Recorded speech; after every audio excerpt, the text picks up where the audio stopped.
वो दूर से ही हमें देख लें यही है बहुत, जुस्तजू इतनी है मगर कबूल हमारा सलाम हो जाए। भक्त के हृदय में विरह है, वियोग की तड़प है, रुदन की अवस्था है, हृदय में चाह है जो वो प्रार्थना के माध्यम से परमात्मा तक पहुंचाना चाहता है। भक्त तलाश में है किसी तरह से उसकी बात परमात्मा तक पहुंच जाए और उसकी अर्जी कबूल हो जाए, क्योंकि वो जानता है प्रार्थना एकमात्र उपाय है परमात्मा तक अपनी बात को पहुंचाने का। मगर अक्सर हमारी प्रार्थनाएं कबूल नहीं होती।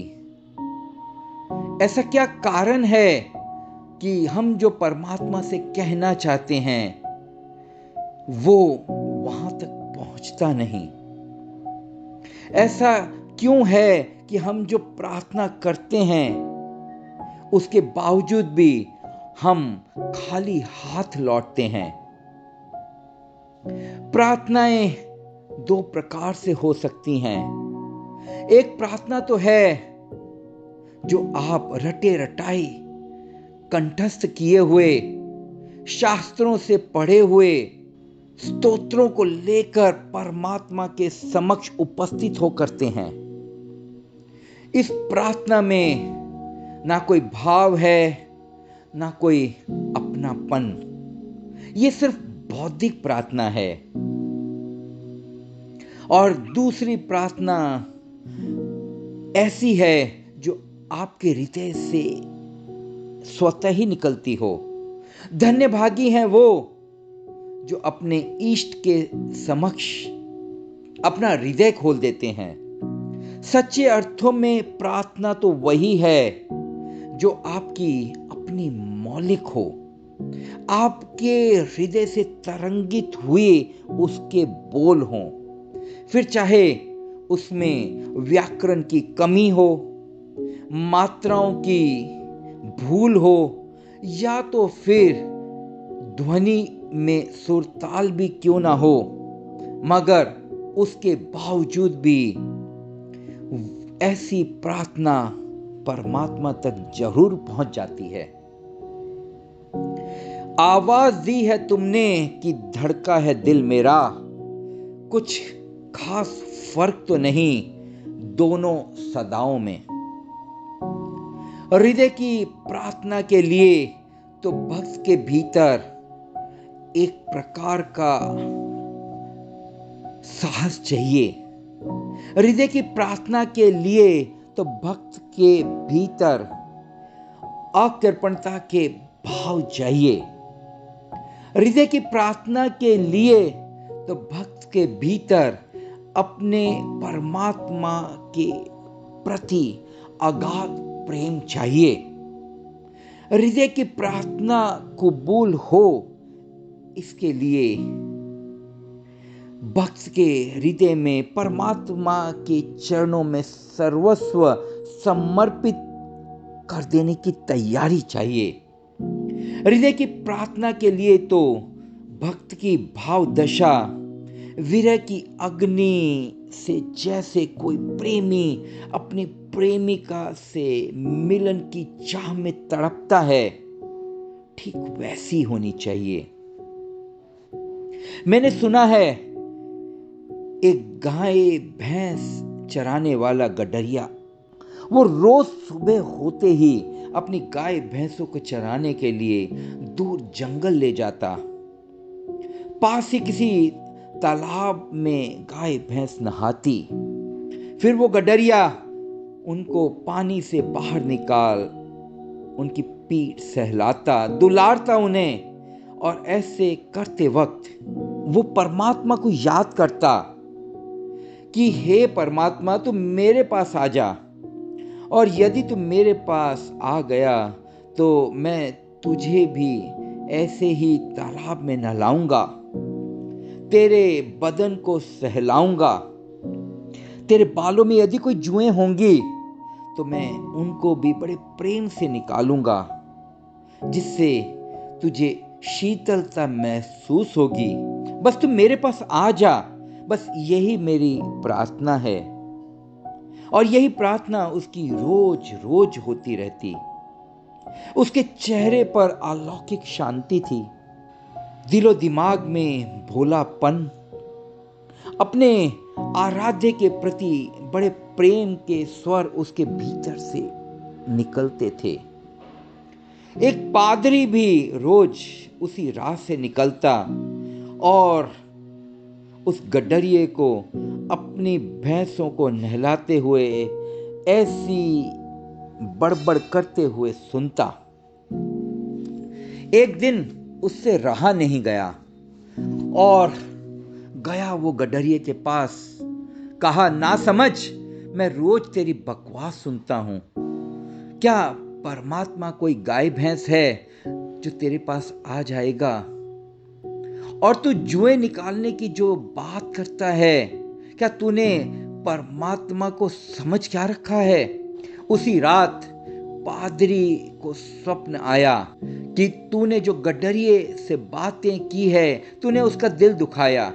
तेरी रटी रटाई प्रार्थनाओं में कुछ भी तथ्य नहीं है, वो सब दो कौड़ी की हैं। उस गडरिये की जो भावपूर्ण प्रार्थना है, वो वास्तव में मेरे पास पहुंचती है और मुझे उससे मिलने के लिए विह्वल करती है। तुम उस गडरिये से मिलकर उससे माफी मांगना, अनुभव करना उसके भीतर की शांति को, देखना उसकी आंखों की तरफ कितना प्रेम छिपा है उनमें, महसूस करना उसकी तरंगों को कितनी सकारात्मक हैं।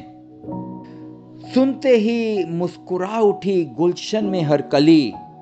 वादे सवा ने उससे खुदा जाने क्या कहा। हमारी सारी प्रार्थनाएं दो कौड़ी की हैं। क्या किसी और के लिखे हुए प्रेम पत्र यदि आप अपनी प्रेयसी को दे देंगे, तो क्या आपकी प्रेयसी उससे रिझा सकती है? वो तो यही चाहेगी कि तुम उससे प्रेम के दो शब्द कहो जो तुम्हारे हों। प्रेरणा जरूर आप उन प्रेम पत्रों से ले सकते हो, मगर हृदय के बोल तो तुम्हारे ही होने चाहिए।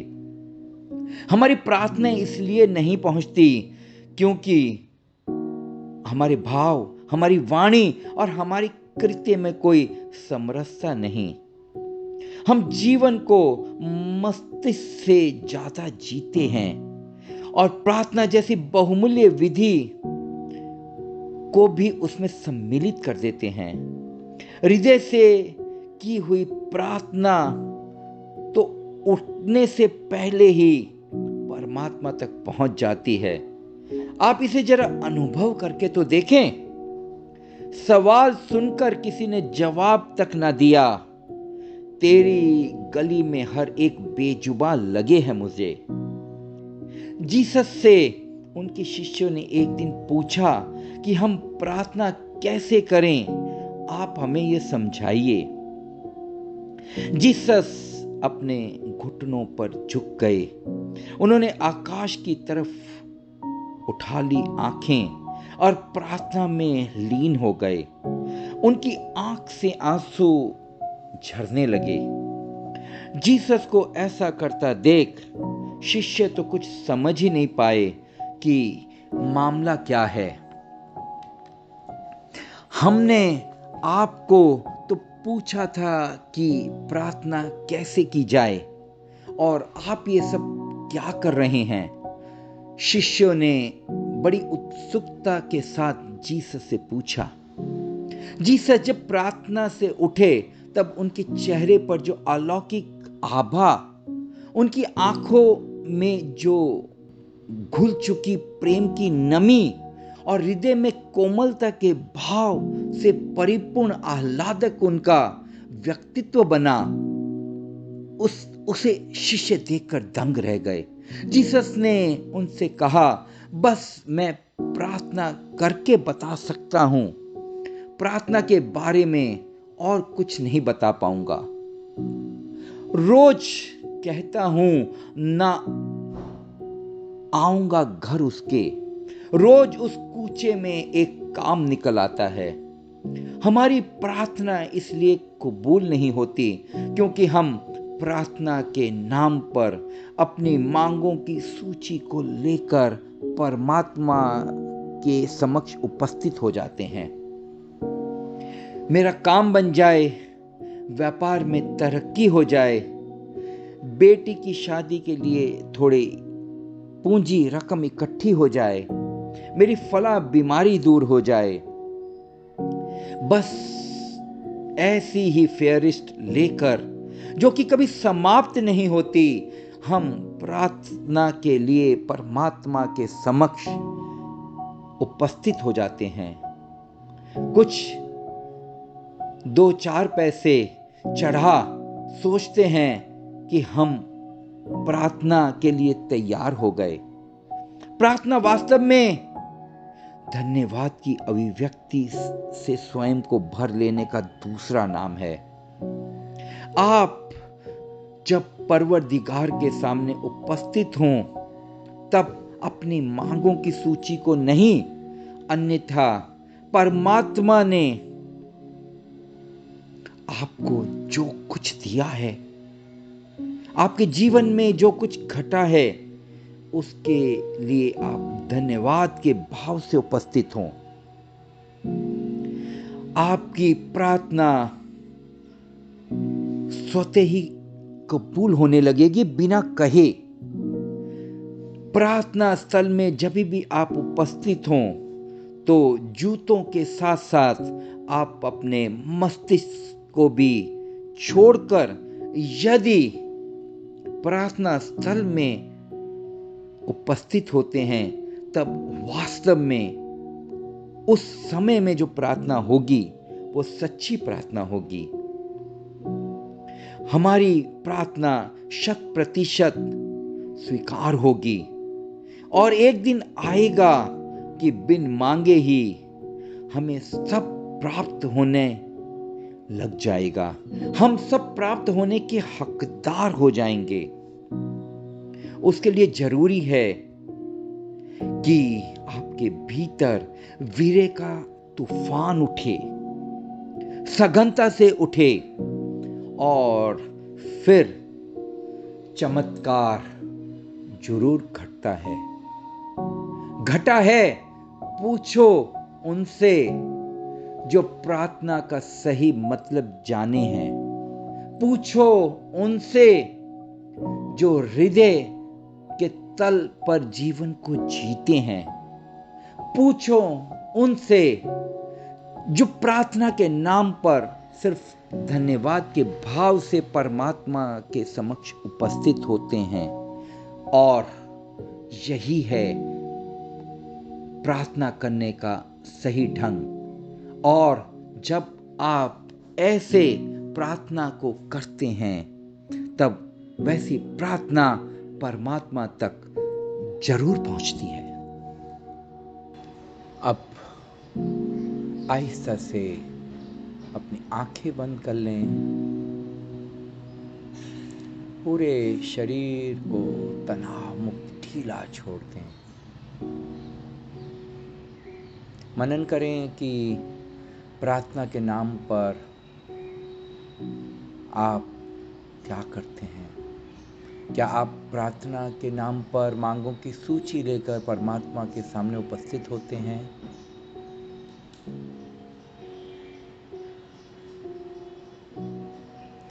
या फिर कुछ विधि विधान प्रार्थना के नाम पर करते हैं? अब क्या करते हैं?